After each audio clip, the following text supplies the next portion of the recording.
கடகராசினியர்களுக்கு வணக்கம். தை அமாவாசையான இன்று செல்வம் நல்வாழ்வு பெற இந்த 5 காரியத்தை செய்ய தவறாதீர்கள். தை அமாவாசை இன்று வழிபடுவதற்கான தேதி, நேரம், உங்களுடைய ராசிக்கான பலன்கள் என்ன, தை அமாவாசை பற்றிய முழுமையான தெளிவான விளக்கத்தோடு பார்க்கலாம். இந்த தை அமாவாசை அப்படின்னா என்ன, இந்த நாள் ஏன் இவ்வளவு முக்கியம், இன்றைய நாள்ல என்ன செய்ய வேண்டும், என்ன செய்யக்கூடாது என்பது குறித்தான முழு பதிவை தான் இந்த வீடியோல நம்ம விரிவா பார்க்க போகிறோம். அதனால இந்த வீடியோவை ஸ்கிப் பண்ணாம முழுமையா பாருங்க. ஏனென்றால் கடைசி வரை முக்கியமான தகவல்கள் இருக்கிறது. இந்த வீடியோ உங்களுக்கு பிடிச்சிருந்துச்சு அப்படின்னா மறக்காம லைக் பண்ணுங்க, ஷேர் பண்ணுங்க, அப்படியே சேனலை சப்ஸ்கிரைப் பண்ணிக்கோங்க, அந்த பெல் ஐக்கானையும் கிளிக் பண்ணிக்கோங்க. அப்பதான் எங்களுடைய வீடியோக்கள் ஒவ்வொன்றும் உங்களுக்கு உடனுக்குடனே நோட்டிபிகேஷன்ல வரும். அமாவாசை விரதம் மேற்கொள்வதனால பல நன்மைகள் உங்களுடைய வாழ்வில் ஏற்படும். அந்த வகையில உங்களுக்கு என்ன நன்மைகள் ஏற்பட இருக்கு என்பதை மறக்காம கமெண்ட் பாக்ஸ்ல கமெண்ட் பண்ணுங்க. வாங்க இப்ப வீடியோக்குள்ள போலாம். அமாவாசை என்பது சந்திரன் முழுவதும் தெரியாத நாள். நம் பாரம்பரியத்தில் அமாவாசை நாட்களை பொறுத்த வரைக்கும் அமைதி, சிந்தனை, ஆழமான வழிபாட்டிற்கான நாட்களாக கருதப்படுகிறது. ஆனா அமாவாசை என்றாலே எல்லாம் ஒரே மாதிரி இல்ல. ஒவ்வொரு மாத அமாவாசைக்கும் ஒவ்வொரு தனி சிறப்பு உண்டு. அதில் தான் தை அமாவாசை மிக முக்கிய இடம் பிடிக்குது. தை மாதம் என்றாலே புது தொடக்கம், தை பிறந்தால் வழி பிறக்கும் என்று சொல்வார்கள். அதாவது மார்கழி முடிந்து தை தொடங்கும் போது மனமும் உடலும் புதிய ஒழுங்கும் வரும் காலமாக அமைகிறது. அப்படிப்பட்ட தை மாதத்தில் வரும் அமாவாசை என்பதால் தான் தை அமாவாசை மிக முக்கியமானதாக கருதப்படுகிறது. இந்த தை அமாவாசையின் பாரம்பரிய முக்கியத்துவம் என்ன என்று பார்க்கும்போது நம் முன்னோர்கள் இந்த நாளை சாதாரண நாளாக பார்க்கவில்லை. இந்த நாள் குடும்ப ஒழுக்கம், பாரம்பரிய நினைவு, வாழ்க்கை முறை இவற்றை நமக்கு நினைவூட்டக்கூடிய ஒரு நாளாக அமைகிறது. அதனாலதான் பல தலைமுறைகளாக இந்த நாளில் சில நடைமுறைகளை கடைபிடிக்கப்பட்டு வர்றாங்க.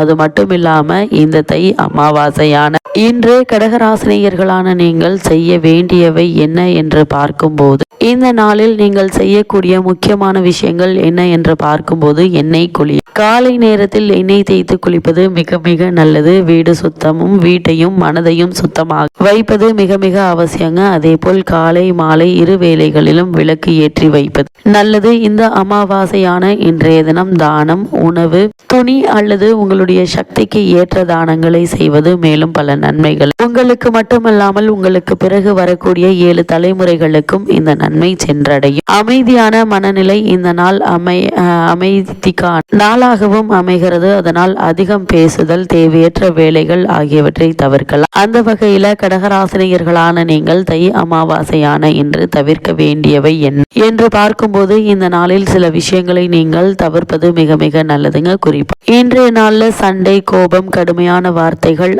அசுத்தம், பிறரை காயப்படுத்தும் செயல்கள் இந்த நாளில் தவிர்ப்பது மிக மிக நல்லதுங்க. இந்த நாள்ல கடகராசினியர்களான உங்களுக்கு அமைதி, ஒழுக்கம் இரண்டும் சேர்ந்த நாளாக அமைவது பல நன்மைகள் உங்களுடைய வாழ்வில் ஏற்படுத்த இருக்கு. இன்றைய காலத்துல தை அமாவாசைக்கான ஒரு வழிபாடு செய்வதற்கான நேரம் நம்மிடம் இல்லை. ஆனா தை அமாவாசை போன்ற நாட்கள் நம்மை சிறிது நிறுத்தி சிந்திக்க வைக்க இருக்குங்க. நாம் எங்கு போகிறோம், எப்படி வாழ்கிறோம், எதை மறந்துவிட்டோம், எதை நினைவூட்டும் ஒரு நாளாக தான் இந்த தை அமாவாசை அமைகிறது. அந்த வகையில இந்த 2026 ஆண்டு தை அமாவாசை ஜனவரி மாதம் 18ஆம் தேதி ஞாயிற்றுக்கிழமை வருகிறது. அன்றைய தினம் அதிகாலை 1:20 மணிக்கு துவங்கி ஜனவரி மாதம் 19ஆம் தேதி அதிகாலை 2:31 மணி வரை அமாவாசை திதி உள்ளது. சூரிய பகவான் தான் தந்தை வழி உறவுகளுக்கு காரணமானவர். அவர் வடக்கு நோக்கி பயணிக்க துவங்கும் தை மாதத்தில் அவருக்குரிய ஞாயிற்றுக்கிழமை வரும் அமாவாசை என்பதால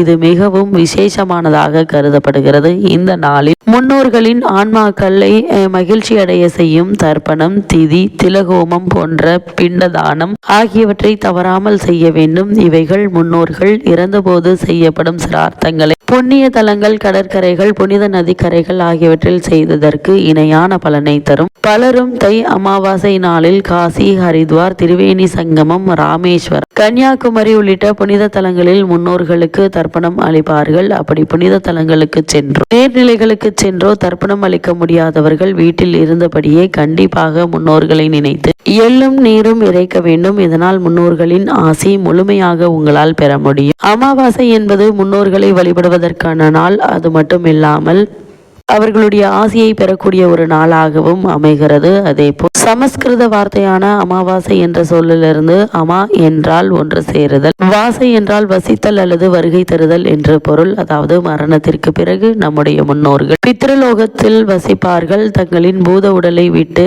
பிரிந்த பிறகு உணவு தண்ணீர் இல்லாமல் தவிக்கும் நம்முடைய முன்னோர்கள் ஒவ்வொரு மாதமும் அமாவாசை தினத்தில் ஒன்று சேர்ந்து தங்களின் சந்ததிகளை பார்க்க பூமிக்கு வருவதாக ஐதீகம். அப்படி பூமிக்கு வரும் முன்னோர்கள் தங்களின் குடும்பத்தினர் அளிக்கும் தர்ப்பணம், தானம் ஆகியவற்றை ஏற்று தங்களின் பசி மற்றும் தாகத்தை தீர்த்து கொள்வார்கள். இதனால் அமைதி அடையும் முன்னோர்களின் ஆத்மாக்கள் தங்களின் சந்ததிகளை மனதார வாழ்த்தும் என நம்பப்படுகிறது. இதனாலேயே அமாவாசை தினத்தில் முன்னோர்களை வழிபட்டு பித்ருக்கடன் நிறைவேற்ற வேண்டும் என சொல்லப்படுகிறது. அமாவாசை நாளில் முன்னோர்களுக்கு தர்ப்பணம் போன்ற பித்ரு கர்ம காரியங்களை செய்யாதவர்களுக்கு பித்ருதோஷம், பித்ரு சாபம் ஏற்படும். அவற்றிலிருந்து விடுபடுவதற்கு ஏற்ற ஒரு நாளாக குறிப்பிட்ட சில அமாவாசைகள் சொல்லப்படுகின்றன. அப்படி மிக முக்கியமான அமாவாசைகளில் ஒன்றுதான் இந்த தை அமாவாசை. உத்தராயண காலத்தில் வரும் முதல் அமாவாசை என்பதால் தை அமாவாசை மிக முக்கியமானதாக கருதப்படுகிறது. மற்ற அமாவாசைகளில் முன்னோர்களுக்கு தர்ப்பணம் செய்து வழிபட முடியாதவர்கள் தை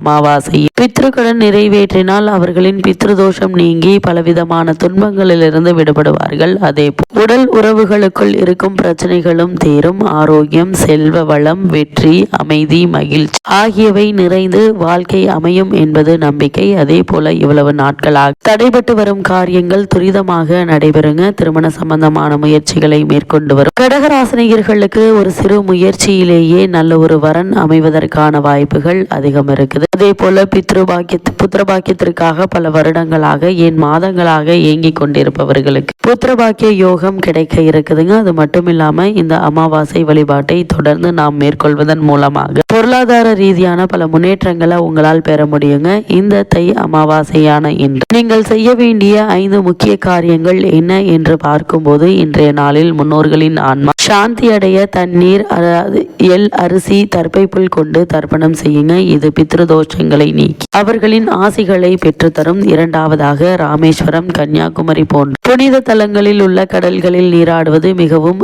விசேஷம். கர்ம வினைகள் நீங்கி மன தூய்மை கிடைக்கும். மூன்றாவதாக ஏழைகளுக்கும் வயதானவர்களுக்கும் உணவளிப்பது, உடைகள், அத்தியாவசிய பொருட்களை வழங்குவது மிகுந்த புண்ணியத்தை தரும். நான்காவதாக இந்த நாளில் விரதமிருந்து தியானம் செய்து முன்னோர்களை மனதார நினைத்து வழிபட வேண்டும். பூசணிக்காய் போன்ற காய்கறிகளை சமைத்து படைக்கலாம். அதே போல 5ஆவதாக தை அமாவாசையில் தொடங்கும் காரியங்கள் வெற்றி பெறும் என்பது நம்பிக்கை. பூமி, நகை, பணம் சார்ந்த விஷயங்களை தொடங்க இந்த நாள் மிக உகந்த நாளாக அமைகிறது. அதே போல இன்றைய நாள்ல செய்யக்கூடாத சில ஐதீகங்களும் உள்ளன. அவற்றில் அமாவாசை என்று வாசலில் கோலமிடக்கூடாது, காகத்திற்கு உணவு வைக்காமல் இருக்கக்கூடாது, தலைமுடி வெட்டுதல், நகம் வெட்டுதல் போன்றவற்றை தவிர்க்க வேண்டும். அதே போல் மது, மாமிசம் போன்றவற்றை உண்பதை தவிர்க்க வேண்டும். இவ்வாறு செய்வதன் காரணமாக கடகராசினியர்களான உங்களுக்கு வாழ்வில் என்ன மாதிரியான இன்னல்களை எத்தனை வருடங்களாக சந்தித்து வந்தாலும் அவை அனைத்தும் நிவர்த்தியாகி உங்களுடைய வாழ்வில் நல்வாழ்வு ஏற்படும்